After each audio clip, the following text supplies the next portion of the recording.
গোবর দিয়ে পরিবেশ বান্ধব প্রদীপ তৈরি করা হচ্ছে ভারতের কিছু খামারে। পাশাপাশি সেখানকার গ্রামীণ নারীদের কর্মসংস্থানও তৈরি হয়েছে।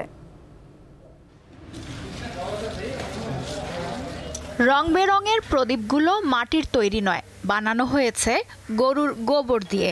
হ্যাঁ, ঠিকই শুনেছেন, গোবর দিয়ে পরিবেশ বান্ধব প্রদীপ এখন তৈরি হচ্ছে ভারতের গুরগাঁওয়ের কামধেনু ধাম গোশালায়।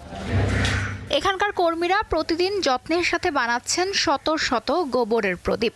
প্রথমে তারা গোবর সংগ্রহ করে ভালোভাবে পরিষ্কার করেন, তারপর তাতে মিশিয়ে নেন খড় ও মাটি। সেই মিশ্রণ ছাঁচে ফেলে তৈরি করা হয় ছোট ছোট প্রদীপের আকৃতি, যা রোদে শুকানোর পর প্রস্তুত হয়ে যায় প্রাকৃতিক প্রদীপ।